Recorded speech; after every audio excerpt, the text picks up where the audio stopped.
This is Kilo Oscar 6 Alpha Golf Whiskey.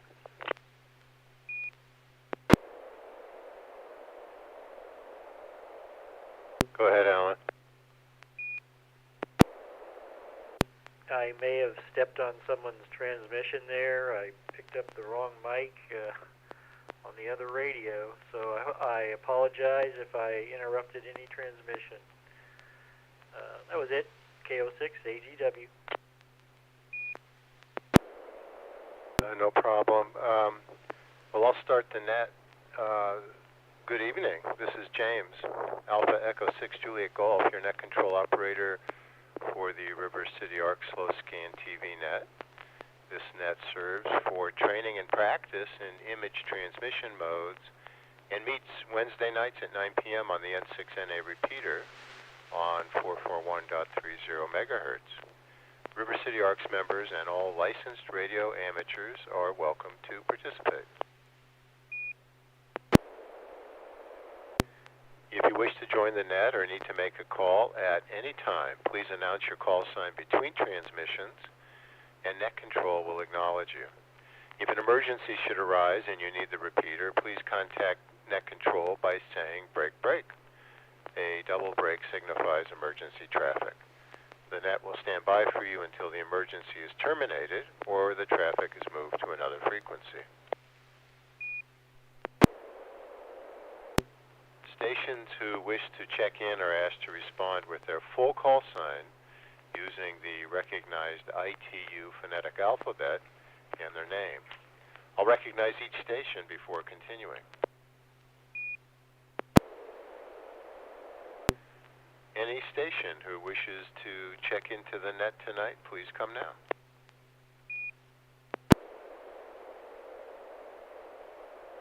November 6 Hotel Alpha, Bill in Roseville. N6YG, Georgia, Lincoln.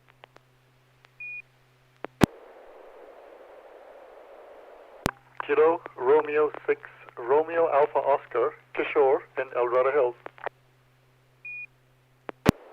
November 6 Papa Golf, Quebec, Bob in Northmost Roseville.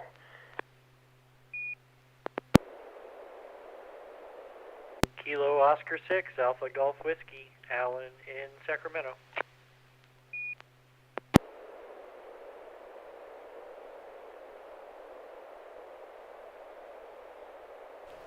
Kilo Papa 4 Mike Delta Carroll's at your side.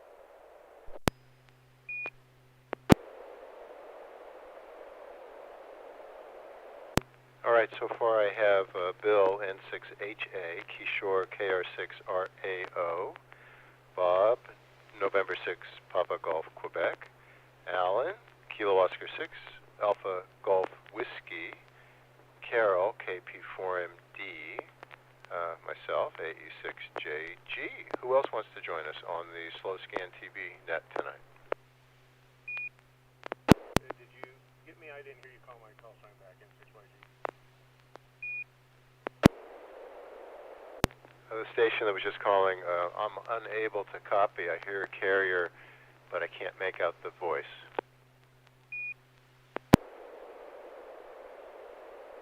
About now. Do it again, George. Yeah, I was going to say you didn't copy me. I was like the second one to check in. All right, N6YG. N6YG. Okay, I got you now.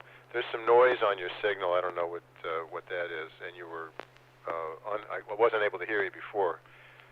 There was a double at the beginning. You're right. So that must have been you and Bill. Anyone else like to check in?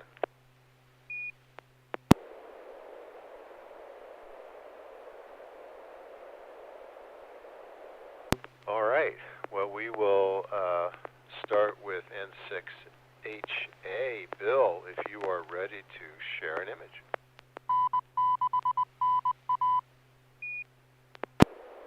Ma'am, let me check my tone real quick. That was good. All right, this will be PD 120, N6HA.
N6HA. Well, we know what that's from. I think I saw something on Discord or something about that, but pretty darn cool.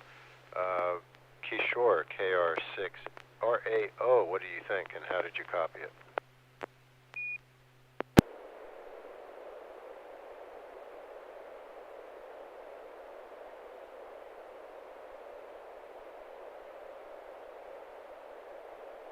Kishore, are you there? Yes, copy. Sorry, I had to step away. The picture came through. My Russian isn't that great, but I think this is Yuri Gagarin, perhaps. There's a nice picture of a, looks like a mission with a logo on top there, an RS40S at the upper right. It came through pretty good. There's a lot of pixelation throughout the picture, the upper side of it especially. Back to net. Thanks, Kishore. Alan, KO6AGW, how do you copy? Yeah, I got a pretty good image here. Kind of guessing it's a QSL from probably one of Bill's SATs there, RS40S. Bet that is Yuri Gagarin. So yeah, that's my report. Bill, thanks, Alan. N6HA, tell us. Give us a little background here. Was this one of the CubeSats, or was this ISS? Yeah, thanks, James. This is from the CubeSat. This is from Romeo Sierra 40S, or it's known also as UMKA-1. It's a Russian CubeSat from a school in Russia, School 29. It's a very nice name. And I got this on Sunday evening, late. It was, I think, after 9 p.m. I received the slow scan from the CubeSat. Since then, they haven't really transmitted more images. So I don't know. George thinks it's maybe just a weekend thing. But yeah, the translation, if this translation program is working correctly, is the top left says all the heroes were children, and then on the bottom it says on March 9th, 1943, Yuri something, you said his name, was born in the village of Krushansko, Slovakian region. 27 years later, Yuri made a space flight on the something spacecraft and became the first cosmonaut in history of, I think it says Russia? It's hard to read. But anyways, yeah, that's the image I received. Hopefully you guys attempt to get some too, because it's pretty neat that this CubeSat's sending a slow scan. Anyways, back to N6HA. Thanks, Bill. Kishore, it's your turn. KR6RAO, and this is Alpha Echo 6, Juliet Golf, the River City Arc Slow Scan TV Net. Anyone else like to join us?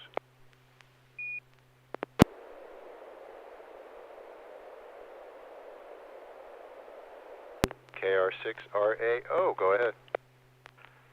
Okay, I'm going to try a tone first, so here it comes. That worked. Okay, KR6RAO here. Here we go. PD 120.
N6PGQ. Comments? Well, the quality came through really well. We're having an evening of pixel pops, so there's quite a few in there and you can hear them. In the background are a bunch of trees, probably evergreen, I can't tell. And in the front, boy, I'm not a botanist. How about maybe daffodils? So I don't know if Daffodil Hill's open or just someone found a nice bunch of flowers, but they're pretty in 6PGQ. Thanks, Carol, KP4MD.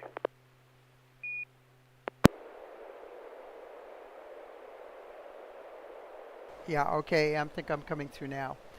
Exactly the same. Some really, really pretty flowers. I think this must be a recent picture because all the flowers are blooming right now. And it looks like, I don't know if that's a railroad car off on the left edge there. It looks like it's on a railroad track. I wonder where this is, but it's a real pretty picture. Back to you, KP from. Thanks, Carol. Kishore, is this in your backyard? Yeah, KR6RAO. Unfortunately, it's not in my backyard, though it is a picture of daffodils.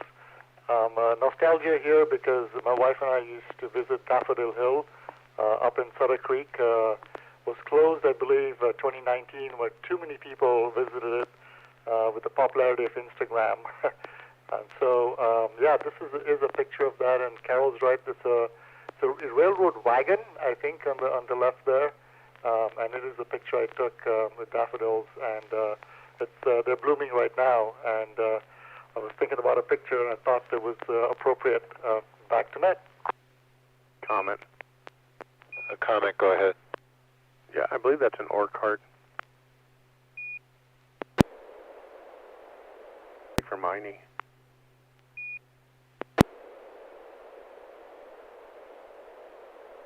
That makes sense. Thanks, Kishore. Thanks, George. Bob, N6PGQ, you ready to go? Okay, well, hopefully this works. This should be PD 120.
Very cool. I wonder where this is from. George, N6YG. Yeah, it just looks like sheet music and maybe a clarinet. I am not really sure. I used to play the trumpet when I was in school, but never played anything like that.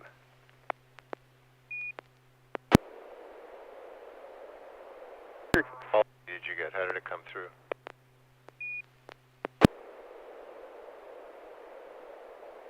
I'm not sure if I doubled with you. Actually, the best picture of the evening. I've got almost zero. 1, 2. I count maybe 3 or 4 red or green pixel pops. I have to really look for them. If it wasn't for the wood in the background, I wouldn't be able to spot them. So no, this is like one of the cleanest pictures I've seen so far tonight. N6YG. Thanks, George. Alan, comments KO6AGW. I was just thinking somebody's a musician here for sure, and I agree with what George was saying. It's the cleanest picture of the evening. I have streaks of pixel pops through it, like all of them today. But Bob, tell us, is this something you do? You play this? What is the instrument there? It's a metal clarinet. What do you call that? Go ahead, Bob. N6PGQ. Well, that's exactly what you call it. It's a metal clarinet. This one actually is a king clarinet, and the clarinet itself is made of brass and plated in silver. It didn't come through real well on the photograph, but it has an embossed US in the bell. This is a clarinet that was purchased by the military, and above it is a clarinet concerto, and I could tell you what it is, but I closed the book before I looked at what piece it was. It's a collection of clarinet concertos. Let me drop this for a second. If you had to march in a band and had a standard clarinet, the standard clarinets were made of African blackwood, which people commonly call grenadilla wood. The wood would split and crack because of the dampness and the humidity.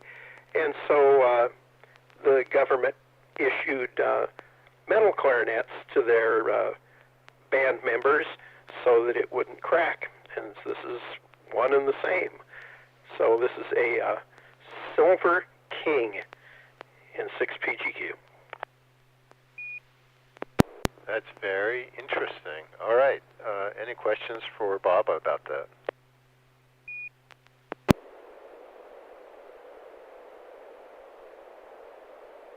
All right. Thanks, Bob. That's great. Alan, KO6AGW, your turn. All right, I'd like to give it a try here. Let's see if we get a tone.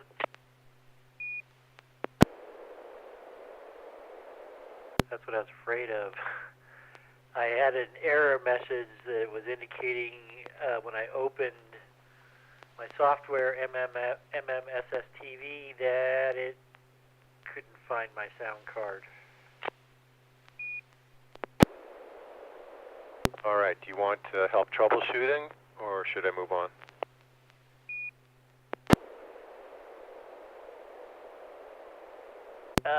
If there's a quick fix, anybody can suggest. We'll give it one shot, and then we'll move on. Unplug the radio and plug it back in, the USB port.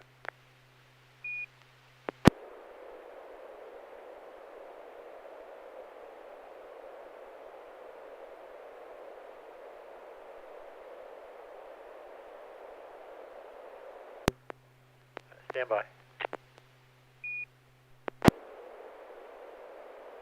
Still no tone. Yeah, I'm not sure what. Let me fiddle with it. You guys move on.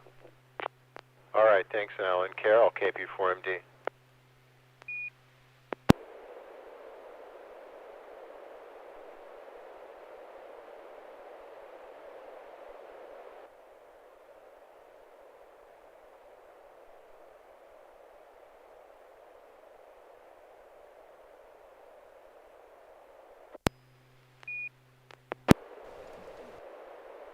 Okay, this is working now. Yeah, sometimes you have to close MMSSTV completely, start it up again, and then look under the uh, options and reconnect your sound sources that way. That might work. So maybe for next time.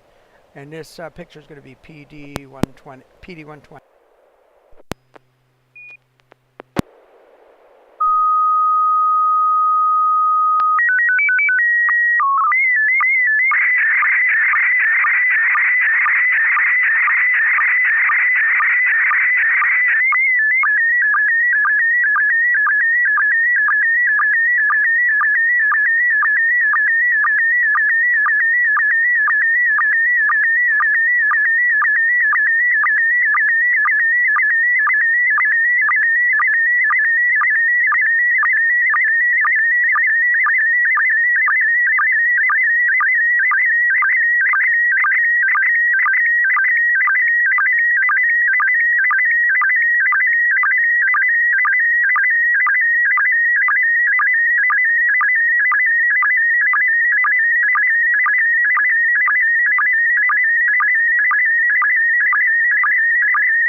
It's a cool picture. I know what that is because I saw it somewhere else. But let's have Bill comment on this, N6HA. I do have, again, streaks of pixel pops. Bob is right. Tonight is pixel pop night. Bill, go ahead. Yeah, good copy here. A lot of green in this image. A fair amount of pixel pops, and there was some strobing midway down, though maybe you got the ID caught you. But yeah, I remember this slide from the HF seminar that Carol put on. This is a old school pan adapter to see a little bit of the waterfall. So it's kind of cool that this old technology exists, and you could do this years ago. It's not quite a new technology. So they were tapping the IFs back in the day. So it's kind of cool. I thought about tapping the IF on my 7300 and gave it a shot, and it actually reduced my signal strength, receive strength. So maybe I didn't do it right. So I wonder how they got away around it days past. But yeah, cool picture. I like the composition. N6HA back to net. Thanks, Bill. Bob, N6PGQ, you did not see this because you weren't at the seminar. Comments? Well, we're back to pixel pops again, and the idea hit about a third of the way down. It looks like a product of Benton Harbor, Heathkit ham scan, and I have never seen one of those, so that's pretty cool. Quality's good. What do you call it? Lettering at the top and at the bottom are very distinct. The picture's a little tiny bit blurry, but it came through well in 6PGQ. Thanks, Bob. Carol, tell us about this. Yes, this is Kilopop for Mike Delta. This is one of the pictures I shared on the Monday night HF talk. And it was just an example of a pan adapter from 1964 to 1966. Heathkit sold this as a kit. It was the HO13 ham scan.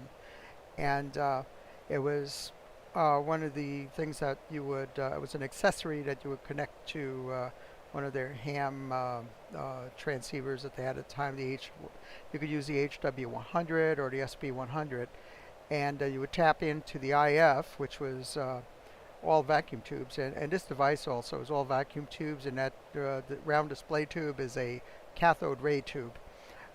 So there was such a thing as a spectrum display back in those years. It's not uniquely part of software-defined radio. And this went for $79 as a kit back in those years. So after this, they came out with the SB version of that matched the SB format. And that one, I think it was called the Scanalyzer, something like that. It had an SB number also. So that's it. Yeah, back to net control. This is Killer Pop 4 Mike Delta. Thanks, Carol. Any other comments before we move to George?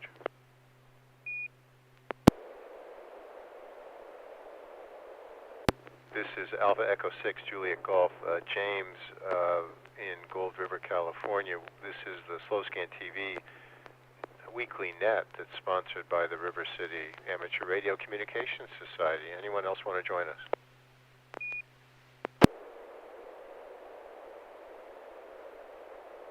N6YG, it's your turn. Alrighty, I'm curious if Alan got his system up and running. Carol's right, go into options and then setup, and then make sure that the sound card for the output is selected. Because you were receiving images, that means your sound card is on the computer. And let's see, I think I have a image loaded up here. I'm going to send a tone out real quick.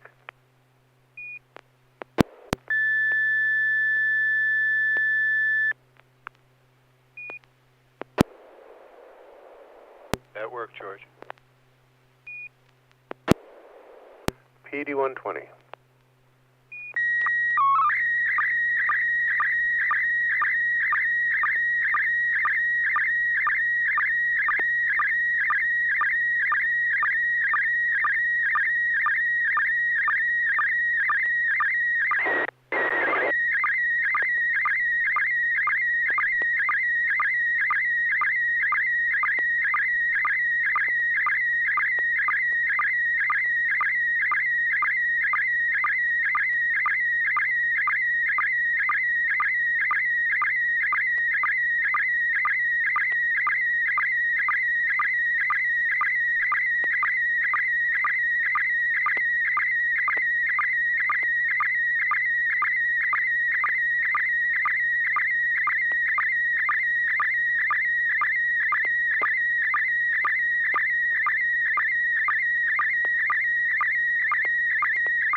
a puzzle. How do you de-link them? Boy, I am really getting pixel pops all the way across, like scratches across the pictures. They're not bad. They're kind of thin, but very interesting. Kishore, KR6 RAO. How did you copy? Yeah, this is KR6 RAO. I copied pretty good. Actually, there were just a few pixel pops halfway down the picture, and I see one big scratchy part which you mentioned, James, way at the top. This looks like a base of an antenna, I'm assuming. Yeah, really big toroids there. I'm wondering if this has anything to do with the recent Girl Scout antenna. Back to Net. Thanks, Kishore. Alan, are you with us still? Yes, I got my settings adjusted. I think it was ready to transmit, but I lost all my pictures that I had preloaded. So I was, I have a picture in the screen, but I'm having a hard time saving it or putting it in the templates below. Okay, so you did not copy, or you did copy?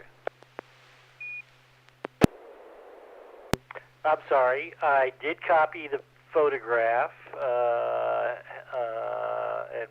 I've been trying to troubleshoot my radio here, or my software.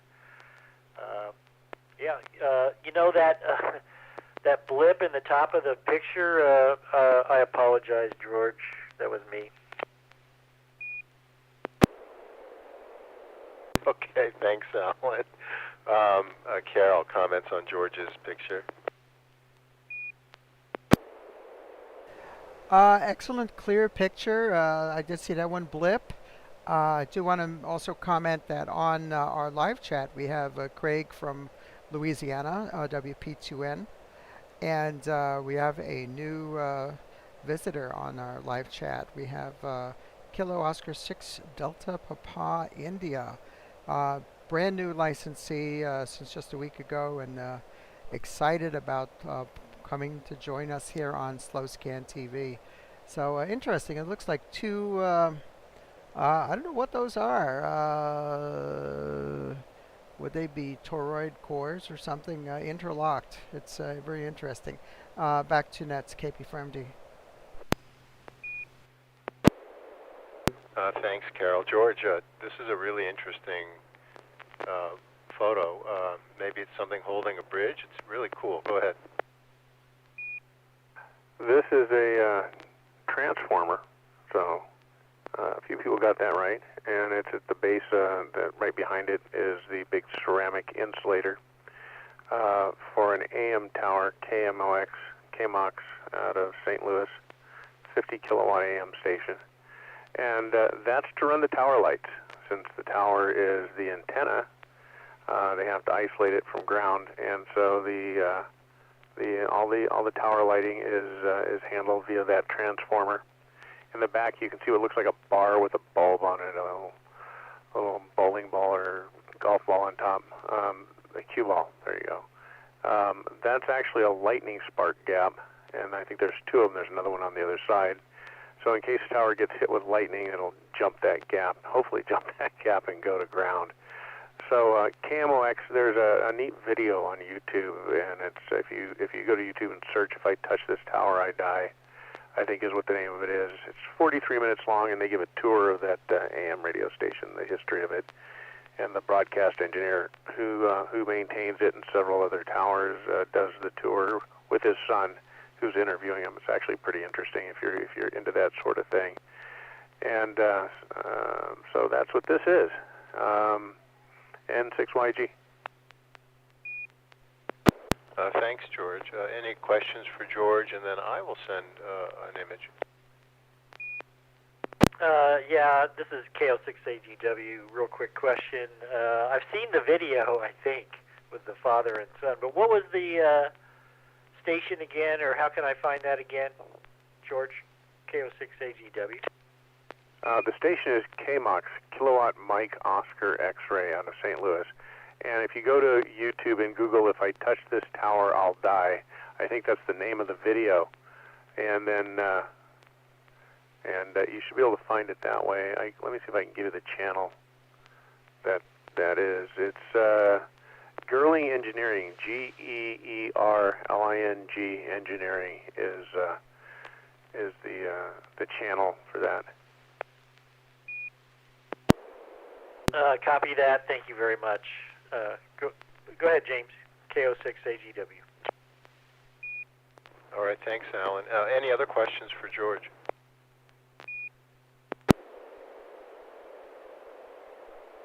All right, here we go. This is PD 120.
All right, I'll start with Bill, N6HA.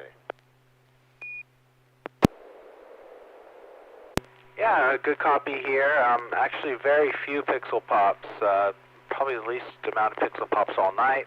A clear image of looks like a zenith clock. I could read all the numbers, and none of it makes any sense because there's a lot going on here. I see that there's the minute and the hour hand and the second hand on this clock, or at least there's 3 hands on the clock. And on the outside it goes to 60, and the inside I can't really tell what's going on because it goes from 11 to 12 to 14. Then there's a B3 on the inner circle. So yeah, this is an interesting clock. At first I thought it was going to be one of those cool 24-hour clocks, but there seems like there's something else going on with this. So I'm interested to hear what this fancy clock is. N6HA, back to that. Okay, thanks, Bill. Bob, N6PGQ. Well, when I guess, I'm almost always wrong, but that is about the coolest clock I have seen in a long time. And I know Zenith made like transoceanic radios, and so I'm wondering if this is some kind of a calculator that you would aim your antenna or keep track of time when a broadcast would happen. The small print may be something to do with that, but that is really the coolest clock I've seen in a long time. I want one of those, N6PGQ. Thanks, Bob. Well, I got it today. My wife ordered it on Etsy, and it was for my birthday, which was last week. She and my daughter got this for me. And it's, you know, it's actually kind of a basic clock, but it's cool looking, and it sort of falls in line with the analog theme, Bob, that you always bring us to. So I tried to figure out the markings, and I don't know. There's just a lot going on. Any other comments?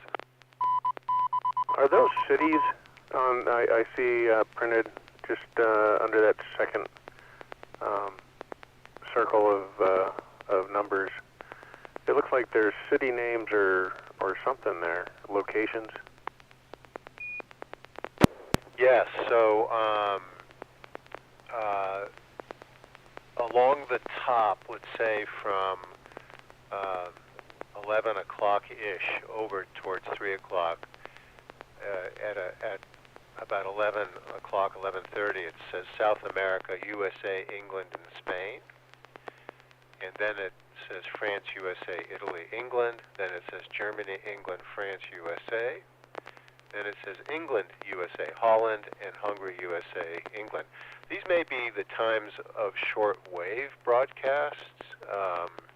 And then along the bottom, it just says standard broadcast. Towards the middle, amateur, aviation. Any other comments? Anybody else decipher this? Yeah, KP4MD. Oh, go ahead, Carol. Yeah, I would agree with George. This looks like what they're reproducing the old style frequency dials of shortwave receivers. This would have a 3 bands, band A, band B, and band C. Band A, of course, is your standard broadcast band, going from 550 up to 1700. That would be kilocycles back then. Band B would be 2.1 to almost 7 megacycles. And then band C is from 7.0 megacycles all the way up to 23 megacycles. And the old style shortwave radios would have the frequency dial marked off with the cities of where those shortwave broadcasters would be. So this is international broadcast would be mostly the C band, which is the top one. Very, very nostalgic to see that sort of thing. Back to you, KP4MD. Thanks. All right, now that makes total sense, you guys. I see the ABC. All right. Well, they turned it into a clock, and if anybody wants to know how to get it, I can ask my wife and get you the information. It was kind of cool. I'm glad you enjoyed it. Any other comments before we close the net?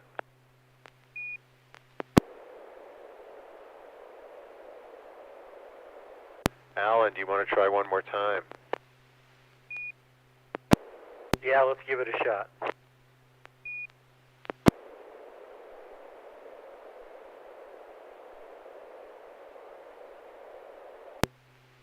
No tone?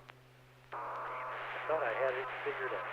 And, but let us know if you want to have somebody troubleshoot with you. Again, George and Carol are probably the most knowledgeable. Oh, Bill. Actually, this is a great group. You should all just invite everybody over for pizza and beer, and I'm sure you'll get all the help you need. Yeah, copy that. I always need help in this hobby. Yeah, thanks for doing the net, James. Appreciate that. KO6AGW. Thanks, Alan. All right, well, this is it's 9:47. It's time to close the net. Thanks to everybody who participated in tonight's Slow Scan TV Net. We hope to see you again next Wednesday at 9 p.m. The net is officially closed at 9:47 p.m. Pacific time, or maybe actually we're on Pacific Standard Time. I've lost track. This is James, Alpha Echo 6, Juliet Golf, wishing all of you a good evening.